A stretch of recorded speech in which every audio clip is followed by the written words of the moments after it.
တွေပဲဖြစ်နေတာတဲ့ဒုက္ခတိဋ္ဌိဝေတိစတဲ့ဒုက္ခပဲတီးပြီးတော့ဒုက္ခပဲချုပ်သွားတာတဲ့နိညတရာဒုက္ခတံဘောတိနိညာဒုက္ခនិရောဓတိဒုက္ခမှတပါးတခြားဖြစ်နေတာဘာမှမရှိဘူးတဲ့ဒုက္ခမှတပါးတခြားချုပ်သွားတာလည်းဘာမှမရှိဘူးတဲ့ဖြစ်ပြီဆိုရင်တော့အဲ့ဒါဒုက္ခပဲတဲ့နော်အဖြစ်တရားကိုဒုက္ခလို့ရှင်းရှင်းလင်းလင်းတုဒ္ဓမယညာရာစွဲနေအောင်မှတ်ရဘာပဲဖြစ်လာတဲ့အဖြစ်တရားဒီကောင်းမွန်တဲ့သဘောမဟုတ်ဘာကြောင့်ဆိုတော့ဖြစ်ပြီးရင်မုတ်ချပျက်စီးရမှာဖြစ်တဲ့အတွက်ကြောင့်ကောင်းမွန်တဲ့သဘောမဟုတ်ဘယ်ဖြစ်ချင်းမှမချီးမွမ်းတော့ဘူးဘယ်ဖြစ်ချင်းမှအထင်မကြီးတော့ဘူးပေါ့နော်အထင်သေးရမယ်လို့ဆိုလိုတာမဟုတ်အမှန်သိရမယ်လို့ဆိုလိုတာဘာကြီးဖြစ်နေတယ်လို့ပဲပြောအဲ့ဒါကိုကောင်းမွန်တယ်လို့မဆိုနိုင်ဘူးဘာကြောင့်လဲဘယ်ဖြစ်ချင်းမှမတည်မြဲလို့ပဲဟုတ်လားကောင်းတယ်ဆိုတယ်ဆိုတာကအပေါ်ယံပြောနေကြတာလို့ဆိုရင်လေတကယ်ကကောင်းဆိုအကုန်လုံးတူညီစွာပြီးဆုံးပြောက်ွယ်သွားတယ်ဗမာစကားပုံနဲ့ရိုးရိုးလေးပြောရရင်တော့အတူတူနဲ့အနူနူတွေကြီးပဲလို့ပြောမယ်ဆိုရင်လည်းပြောလို့ရတယ်ဒီပုတ်ထဲကပဲဒီပဲကြီးပဲလို့ပြောလို့လည်းရတယ်ဖြစ်လာတဲ့တရားတွေကအကုန်လုံးတူညီစွာပြောက်ွယ်သွားကြတယ်အိဋ္ဌာယောကောင်းမြတ်တဲ့အာယုန်တွေဆိုရင်ဒကာဓမ္မတို့ဦးဇင်းတို့တွေကအရန်ထင်ကြီးခြင်းနဲ့ပေါ့ဒါဦးဇင်းတို့လည်းဒီတိုင်းပါပဲနေထာယောမကောင်းတဲ့အာယုန်တွေဆိုရင်တော့အရန်အထင်သေးခြင်းနဲ့ပေါ့အထင်ကြီးခြင်းအထင်သေးခြင်းကပဲပြီးတော့ကိုယ့်ကိုနှိပ်စက်တာအမှန်မသိလို့အထင်ကြီးခြင်းအထင်သေးခြင်းဆိုတာဖြစ်လာတာဟုတ်တယ်မဟုတ်လားတကယ်တမ်းကအထင်ကြီးခြင်းအထင်သေးခြင်းဆိုတဲ့မလိုလားအပ်တဲ့စိတ်အထင်တွေစိတ်ခံစားချက်တွေကိုဖျောက်ပြစ်နိုင်ဖို့အတွက်အမှန်တရားကိုမြင်အောင်လုပ်ရမယ်ပေါ့အမှန်တရားကိုမြင်တာနဲ့ထင်ကြီးတာတွေထင်သေးတာတွေကတဖြည်းဖြည်းနဲ့နည်းသွားမယ်ပေါ့အဲ့တော့အမှန်တရားကဘာလဲဆိုတော့ပျောက်ပြက်သွားတဲ့သဘောပဲဟုတ်တယ်မဟုတ်လားအနိစ္စပဲเนาะအဲ့ဒါကအဓိကပဲဟုတ်လားအဲ့ဒီအနိစ္စကိုသိလို့ရှိရင်ဒုက္ခလို့ပြောတာကိုညင်းစရာအကြောင်းမရှိဘူးဒီမှမတည်မြဲတဲ့အရာကိုကောင်းတယ်လို့ဘလို့မှပြောလို့မရဘူးကိုယ့်ကိုထင်နေကြတာเนาะကောင်းတယ်ဆိုတာကဒကာမဟုတ်ဘူးတို့ကိုယ့်ကိုပဲလှုပ်ပြီးတော့ထင်နေကြတာဟုတ်လားတကယ်ကပါလဲဆိုတော့မတည်မြဲတဲ့သဘာဝပဲဒီမတည်မြဲတဲ့သဘာဝကြီးကိုဘယ်လိုက်မှုမရှိဘဲနဲ့တော့တမယိုးကြဘယ်လိုက်မှုမရှိဘဲနဲ့တကယ်ကိုဦးဇင်းတို့ဓမ္မတိဋ္ဌံကြသူ့ကိုဝေဖန်မယ်ဆိုရင်ကောင်းတယ်လို့ပြောမလားဆိုးတယ်လို့ပြောမလားဆိုးတယ်လို့ပဲပြောရမယ်နော်မတည်မြဲတဲ့အရာကိုဟုတ်တယ်မဟုတ်လားဒါကြောင့်ဒီမှာသူပြောတာဒုက္ခမေဝဟိတံဘောတိဒုက္ခဒိဋ္ဌိဝိတိစမကောင်းတဲ့သဘာဝတွေပဲဖြစ်နေတာမကောင်းတဲ့သဘာဝတွေပဲတည်ပြီးတော့မကောင်းတဲ့သဘာဝတွေပဲချုပ်သွားတာဒုက္ခကိုမကောင်းတဲ့သဘာဝလို့ပဲရိုးရှင်းရှင်းပြောလိုက်တယ်ဟုတ်လားဒုက္ခပဲဖြစ်ပြီးတော့ဒုက္ခပဲတည်ပြီးတော့ဒုက္ခပဲချုပ်သွားတာဒုက္ခမှတပါးတခြားဖြစ်နေတာဘာမှမရှိဘူးဒုက္ခမှတပါးတခြားချုပ်သွားတာလည်းဘာမှမရှိဘူးတဲ့ဒါကြောင့်ဖြစ်ပြီးဆိုရင်တော့ဒုက္ခလို့နားလည်လိုက်ဖို့လိုတယ်ပေါ့နိဗ္ဗာန်ဆိုတာမဖြစ်တရားလို့ဒီလိုပြောကြတာရှိရနော်ဒါကဦးဇင်းတို့တော့နိဗ္ဗာန်ကိုမျက်မှောက်မပြုဘူးလို့မသိပါဘူးဘုရားဆရာရှိတဲ့ရိယာသူတော်ကောင်းကြီးတွေကနိဗ္ဗာန်ဆိုတာမဖြစ်တဲ့တရားလို့ဒီလိုပြောတယ်နားလည်ဖို့အလွန်ခက်ခဲတယ်လို့ဆိုရင်လည်းနော်မဖြစ်ဘူးဆိုတော့ပြည့်စရာလည်းအကြောင်းမရှိဘူးပေါ့ခက်တာကဒကာသမားတို့ဦးဇင်းတို့တွေကဖြစ်ချင်းတရားရဲ့ပုံမှာလည်းဒုက္ခတွေဒုက္ခတွေကိုပြည့်ညက်ကြတာဆိုတော့နော်ဒုက္ခကိုလည်းဖြစ်ချင်းနဲ့ပတ်သက်ပြီးတော့မှပဲနားလေတယ်ဒုက္ခကိုလည်းဖြစ်ချင်းနဲ့ပတ်သက်ပြီးတော့မှပဲနားလေတယ်ဘာလို့မြင်ရရင်ကောင်းတယ်ဘာလို့ကြားရင်ကောင်းတယ်ဘယ်သူနဲ့တွေ့ရတော့အဆင်ပြေတယ်ဖြစ်တာနဲ့ပတ်သက်ပြီးတော့ပဲဒုက္ခကိုနားလေထားတာအဲ့တော့မဖြစ်တဲ့ဒုက္ခကိုနားကိုမလဲဘူးခက်တယ်နော်နားလေဖို့ခက်တယ်နော်ဒါကြောင့်သူတော်ကောင်းတရားကိုနဲ့နေတယ်ခက်ခဲတယ်လို့ပြောတာဟုတ်လားဒါပေမဲ့အခြေခံကစပြီးတော့ကျွမ်းကျင်လိမ္မာအောင်ကြိုးပမ်းရင်းနဲ့ဒီသူတော်ကောင်းတရားကိုပဲနားလည်အောင်အထောက်ကြရမှာပါဟုတ်ရဲ့လားအေးအဲ့တော့ဦးဇင်းတို့ဝจิตာဘိက္ခုနီမှာပြောခဲ့တဲ့စကားလေးတွေကိုအနှစ်ချုပ်မယ်ဆိုရင်ဘာတွေ့ရတော့နာမရူပပရိစေဒဉာဏ်ကိုအဓိကပြောတယ်ပြီးရင်ဒုက္ခသစ္စာလေးပါးကိုအဓိကသူပြောသွားတာတွေ့ရတယ်ဟုတ်လားဘာကိုတတ္တဝါလို့သင်္စီထေကယုံကြည်နေတာတော့တဲ့တတ္တဝါဆိုတာပရမတ္ထအပြင်ထင်ရှားမရှိဘူးသင်္ခါရတရားရဲ့အစုပုံကြီးမျှတာဖြစ်တယ်အင်္ဂါအစိတ်ပိုင်းတွေရဲ့အစုအဝေးကိုယထာလို့ဆိုရတယ်လို့ဒီခန္ဓာရဲ့ဖြစ်ပေါ်ခြင်းကိုပဲတတ္တဝါလို့သမုတ်ကြတာပါတဲ့တကယ်ဆိုလို့ရှိရင်ဒုက္ခပဲဖြစ်ပြီးတော့ဒုက္ခပဲတည်ပြီးတော့ဒုက္ခပဲချုပ်သွားတာဒုက္ခမှတစ်ပါးဖြစ်နေတာမရှိဘူးဒုက္ခမှတစ်ပါးတခြားချုပ်နေတာလည်းမရှိဘူးတဲ့ဒါသူပြောတဲ့စကားရဲ့အနှစ်ချုပ်ပဲမှတ်သားကြမကောင်းလားကောင်းနေရဲ့အဲ့လိုလဲပြောလိုက်ရောမနကစိတ်ပြက်ပြီးတော့စာရဲအတိုင်းပြောရရင်တော့ဆင်းရဲပြီးတော့သူစိတ်တိုင်းမကြဘူးเนาะဆင်းရဲပြီးတော့အဲ့ဒီနားတဲ့ကွယ်ပြောင်းသွားတယ် ဒီဘေကုဏီမှာငါ့ကိုကောင်းကောင်းသိတာပဲစိတ်မချမ်းသာဖြစ်ပြီးတော့အဲ့ဒီနားနဲ့ကွယ်ပြောင်းသွားတယ်ဉာဏ်ပညာကြီးတဲ့ပုဂ္ဂိုလ်ဘလို့တကိုးရှိတဲ့ပုဂ္ဂိုလ်ကမှတုံ့လှုပ်ချောက်ချအောင်လှုပ်လို့မရဘူးဆိုတဲ့သင်္ကန်းစာလေးကိုလည်းပဲမှတ်သားရမယ်ပေါ့အဓိကကိုယ့်ကိုခက်ခိုင်မာမာယက်တည်နေနိုင်စေတာကိုယ့်ရဲ့အသိဉာဏ်ပဲဒါကြောင့်ဒီအသိဉာဏ်ကိုသာလည်းမြင့်မားအောင်တည်ဆောက်ဖို့အသိဉာဏ်ဖြစ်ပေါ်ကြောင်းတွေကိုပဲအဓိကတန်ဖိုးထားပြီးတော့ကြိုးစားကြဖို့အရေးမကြီးဘူးလားအရေးကြီးရနော်အသိဉာဏ်ခိုင်မာရင်ဘာကြောင့်မှတုံ့လှုပ်စရာအကြောင်းမရှိနော်ဒါကဦးဇင်းတို့ဝိဇိတာဘိက္ခုနီမရဲ့အကြောင်းပေါ့နော်နောက်ထပ်သီလဘိက္ခုနီမရဲ့အကြောင်းကိုပြောဦးမယ်အကြောင်းအရာလေးတွေကတူတော့မြန်ပြီးသွားမယ်ထင်လို့နှစ်ပါးစာဦးဇင်းကစဉ်းစားလာတာဟုတ်လားအဲ့ဒါစဉ်းစားလာမှတော့မထူပါဘူးပြောလိုက်ဦးမယ်အချိန်ကလည်းရှိနေသေးတယ်နော်အဲ့လိုပဲဦးဇင်းတို့အဲ့ဒီသုတ်တံမှာကြတော့မာနကဘလို့မေးလဲနော်ဘိက္ခုနီအရှင်မကဘလို့ဖြေလဲနော်ဟောနေတဲ့ အကြောင်းအရာကတော့သူကအတူတူပဲနော်တောအုပ်ထဲမှာစိညာရချင်းကပ်ပြီးတော့တရားဘာဝနာအလုံးနဲ့ပြောမွေ့နေတဲ့အဲ့ဒီသေလာဘိက္ခုနီအရှင်မတွေကိုမာနကစောစောကလိုပဲရောက်လာပြီးတော့နှောက်ယှက်ပေးတာပေါ့အဲ့ဒါဦးဇင်းတို့တာဂရဘဂတန်ယုတ်ပါဠိတော်ထဲမှာဘိက္ခုနီတန်ယုတ်ဆိုပြီးတော့ဘိက္ခုနီမတွေရဲ့အမှန်နဲ့တွေ့ကြုံရတာကိုအခြေခံပြီးတော့ပြောထားတဲ့စကားတွေကိုမှတ်တမ်းတင်ထားတာနော်အဲ့ဒီသုတ္တမှာကြတော့မာနကတိလဘိက္ခုနီမကိုဘယ်လိုပြောတော့ကေနိဒံပကတံဗိမံကွာနုဗိမတ္တကာရကောကွာနုဗိမံသမုပ္ပန္တာကွာနုဗိမံနိရောဓတိတဲ့သောသောကမေခွန်းနဲ့အဓိပ္ပာယ်အားသိပြီးတော့မချာနာဘူးအဓိပ္ပာယ်ကဘယ်လိုပြောတော့ဆိုတော့ဣ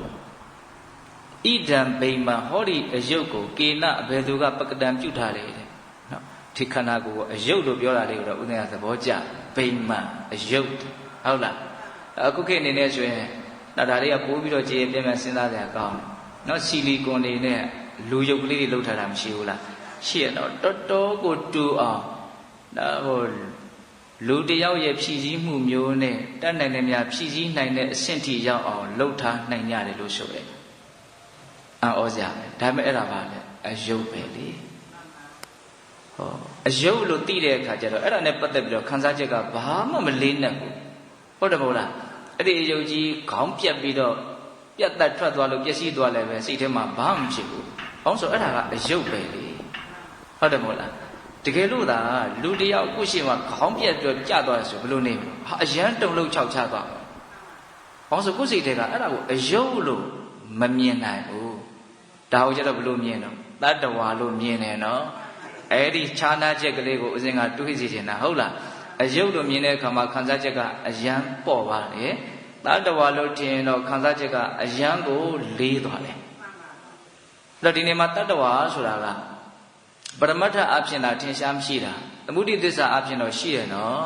အဖေဆိုတာရှိတယ်အမေဆိုတာရှိတယ်သားသမီးဆိုတာရှိတယ်လင်ယောက်ျားဆိုတာရှိတယ်ဇနီးမယားဆိုတာရှိတယ်ဒါတွေပယ်လို့ရှိရင်အဲ့ဒါငရဲသွားတတ်တယ်ဗျတို့ချိုးကနော်လေတွေကြီးပြီးတော့အဲ့ဒါတွေကိုပြစ်ပယ်ကြတာတွေရှိတယ်ဟုတ်လားပရမတ္ထသဘောအားတွေကိုသူတို့သဘောပေါက်တယ်ဆိုတဲ့အနေနဲ့ရုပ်ရင်းရင်နောက်ဆုံးအယူတွေပါတွေမှားသွားတာတောင်ရှိတယ်ဟုတ်လားအဲ့ဒါပုဂ္ဂိုလ်တ attva မရှိဘူးဆိုတာကပရမတ္ထအပြင်ထင်ရှားမရှိဘူးဆိုတာကိုရည်ပဲပြောတာသမုဒိသစ္စာအပြင်တော့ရှိတာပေါ့ဂုံကြီးတယ်ဂုံငယ်တယ်ဒါကအဖေဒါကအမေဒါကကျေးဇူးရှိတယ်ဒီလူကကျေးဇူးမရှိဘူးအစရှိသဖြင့်အကုန်လုံးပုဂ္ဂိုလ်တ attva ဆိုတဲ့အနေနဲ့ပြောကြဆိုကြရတာဟုတ်တယ်မဟုတ်လားအေးအခုဒီမှာသူကခန္ဓာ၅ပါးဒီဟာကိုအယုတ်လို့သုံးတယ်စောတလုံးကဝိဇိတာဘိက္ခုနီမကိုကြတော့တတ္တဝါဆိုတဲ့အသုံးနှုန်းနဲ့မေးတာအခုဒါကြတော့ဘယ်လိုသုံးတော့အယုတ်လို့သုံးတယ်နော်ကိဏိတံပကတံဗိမံကွန္တုဗိမတ္တကာရကောတဲ့ဗိမတ္တဟောဒီအယုတ်ကိုတဲ့ကာရကောပြုတ်ထားတဲ့ပုဂ္ဂိုလ်ကကွန္တုဘယ်သူတော့တဲ့ဘယ်သူလောက်ထားတာတော့တဲ့ဒီအယုတ်ကလေးကိုဘယ်သူလောက်ထားတာတော့တဲ့ဒီအယုတ်ဆိုတာဘာပြောတာတော့ဒီဝခန္ဓာကိုပြောတာနော်ဟုတ်တယ်ကဓမ္မလူကြီးရဲ့ခန္ဓာကိုပြောတာနော်ဒီအယုတ်ကဘယ်သူလောက်ထားတာတော့ဒီအယုတ်ကိုလောက်တဲ့လူကဘယ်သူတော့တဲ့ကွာနုဗိမံသမုပ္ပန္နကွာနုဗိမံနိရောဓတိတဲ့နော်ဒီအယုတ်ကဘာကြောင့်ဖြစ်လာတာတော့ဒီအယုတ်ကဘာကြောင့်ချုပ်သွားတာတော့တဲ့စဉ်းစားရကောင်းတယ်နော်အမှန်နဲ့တောင်ကျေးဇူးတင်ရမလို့ရှိတယ်နော်သူချက်ချက်ပေါက်ပေါက်မေးလို့ဟောဖြေလို့ကျွတ်တို့မဲ့သိရတာဟုတ်လားဒီအယုတ်ကိုဘယ်လိုလုပ်ထားတာတော့ဒီအယုတ်ဘာကြောင့်ပြက်သွားတာဒီအယုတ်ဘာကြောင့်ဖြစ်လာတာတော့တဲ့နော်သူမေကွန်ကစောစောမေကွန်နဲ့တထက်သေးလို့တောင်ဆိုလို့ရပါတယ်ဟုတ်လား အတော်သောကဝရှိတာဘိက္ခုနီမကတော့နာမရူပပရိစ္ဆေဒဉာဏ်အမြင်ရှုတော့ကနေပြီးတော့ထင်ရှားအောင်ပြောတယ်အခုဒီမှာတေလာဘိက္ခုနီမကတော့ပစ္စယပရိက္ခဉာဏ်ရှုတော့ကနေကြည့်ပြီးတော့ပြောတယ်လို့အစဉ်စိတ်ထဲမှာခံစားရတယ်ပေါ့နော်သူအကြောင်းအကျိုးသဘောနဲ့ကပ်ပြီးတော့ပြောတာဟုတ်တယ်အဲ့လိုလဲပြောကြကောင်းတယ်သူမေးတာဒါဘယ်သူလှုပ်ထားတာတော့မေးတာကိုဒီအယုတ်ကိုဘယ်သူလှုပ်ထားတာတော့ဒီအယုတ်ကဘာကြောင့်ဖြစ်လာတာတော့ဒီအယုတ်ကဘာကြောင့်ချုပ်သွားတာတော့ဘာကြောင့်ဆိုတဲ့နော်မေကုံကအကြောင်းတရားကိုရှာဖွေရမရောက်ဘူးလားအဲ့အကြောင်းတရားကိုရှာဖွေရရောက်လို့ तू ကအကြောင်းတရားနဲ့တကွာပြောတာဟုတ်လားအဲ့ဒါပစ္စယပရိက္ခဉာဏ်ဘာကြောင့်ဖြစ်တယ်ဆိုတာကို तू ပြောလိမ့်မယ်နော်ဒီဖြစ်ခြင်းတရားဟာဘာကြောင့်ဖြစ်တယ်ဆိုတာပြောလိမ့်မယ်နော်အဲ့တော့မေကုံကိုကလည်းပဲပစ္စယပရိက္ခဉာဏ်အနေထားကနေဖြေလို့ရှိရင်ရှင်းလင်းနိုင်တဲ့မေကုံလို့လည်းဆိုနိုင်တယ်ပေါ့နေယိတံအတ္တကတံဗိမာန်နေယိတံပရကတံအခံဟေတုံပရိစ္ဆတံဗုဒ္ဓဟေတုပင်ကနိရုစတိတဲ့ဟောဒီကထာလေးလည်းကောင်းတယ်နော်နေယိတံအတ္တကတံဗိမာန်ဒီအယုတ်ကိုငါလှုပ်ထားတာလည်းမဟုတ်ဘူးတဲ့နော်ဆိုလိုတာငါဘဝကြီးငါလှုပ်ထားတာမဟုတ်ဘူးလို့ဆိုခြင်းတာနော်နေယိတံပရကတံအခံနော်ဒီအယုတ်ကိုသူတစ်ပါးလှုပ်ထားတာလည်းမဟုတ်ဘူးတဲ့ငါလှုပ်တာလည်းမဟုတ်ဘူးသူလှုပ်တာလည်းမဟုတ်ဘူးတဲ့ဒီနေ့မှာငါဆိုတာကပုဂ္ဂိုလ်တ attva အနေကိုရည်ညွှန်းတာနော်ဒီဥစ္စာကနည်းနည်းရှင်းအောင်ပြောဖို့တော့လိုတယ်နော်ကိုလှုပ်ထားတာမဟုတ်ဘူးဆိုရင်အရင်ဘဝကိုလှုပ်ထားတဲ့ကံတရားအနေနဲ့နော်အဲ့လိုလိုပြောကြပြီဆိုရင်တော့ဒါကိုလှုပ်ခဲ့တဲ့ကံတရားလို့ဒီလိုသုံးနှုံးကြရတာဟုတ်လားဒီနေရာမှာရည်ညွှန်းတဲ့ငါရဲ့အဓိပ္ပာယ်ကတစ်မျိုးနော်ကောင်းတာကိုငါလှုပ်ရင်ငါပဲခံစားရလိမ့်မယ်မကောင်းတာကိုငါလှုပ်ရင်ငါပဲဆင်းရဲလိမ့်မယ်ကောင်းတာကိုငါလှုပ်ရင်ငါပဲချမ်းသာလိမ့်မယ်ဆိုတဲ့နေရာမှာရည်ညွှန်းတဲ့ငါကတစ်မျိုးနားလည်ဖို့လိုတယ်နော်ဒီနေ့မှာဒီအယုတ်ကိုအတ္တကတံငါလှုပ်ထားတာမဟုတ်ဘူးတဲ့နော်နအတ္တကတံငါလှုပ်ထားတာမဟုတ်အဲ့ဒါလိုပဲနပရကတံတပါးသူတွေလှုပ်ထားတာလည်းမဟုတ်ဘူးတဲ့ဆိုလိုတာကပုဂ္ဂိုလ်တ attva ဆိုတာကိုထင်ရှားမရှိတဲ့အတွက်ကြောင့်ငါဆိုတာကိုထင်ရှားမရှိတဲ့အတွက်ကြောင့်သူဆိုတာကိုထင်ရှားမရှိတဲ့အတွက်ကြောင့်ငါလှုပ်တယ်သူလှုပ်တယ်လို့ဘယ်လိုမှပြောလို့မရအောင်ဆိုကြပါစို့ဒီဓမ္မတို့ဦးဇင်းတွေကငါလို့ဆွဲတာကနော်ဒီကိုယ့်ရဲ့ခန္ဓာကိုယ်လို့သမုတ်ထားတဲ့ဒီအစုဝေးကြီးကိုငါလို့ဆွဲတာတခြားခန္ဓာအစုဝေးကြီးကိုကြတော့ဘယ်လိုဆွဲတော့သူလို့ဆွဲတယ်ပေါ့နော်တကယ်တမ်းကဒီခန္ဓာ၅ပါးပဲဖြစ်ပေါ်နေတာငါဆိုတာဖြစ်နေတာလည်းမဟုတ်ဘူးသူဆိုတာဖြစ်နေတာလည်းမဟုတ်ဘူး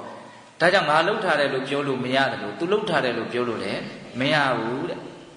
ဘာကြောင့်ဒါကြီးဖြစ်လာတယ်လို့ဘာကြောင့်ဒါကြီးချုပ်သွားတာတော့ဟေတုံပရိစ္ဆတံဗုဒ္ဓဟေတုပင်ကနိရုစတိနော်အကြောင်းတရားကိုဆွဲပြီးတော့ဖြစ်လာတာပါတဲ့အကြောင်းတရားချုပ်သွားတော့ဒါကြီးလည်းချုပ်သွားတာပါပဲတဲ့သူအကြောင်းတရားလို့အဲ့ဒီထဲမှာသူကတခါတည်းဖြစ်ချင်းရဲ့အကြောင်းတရားကို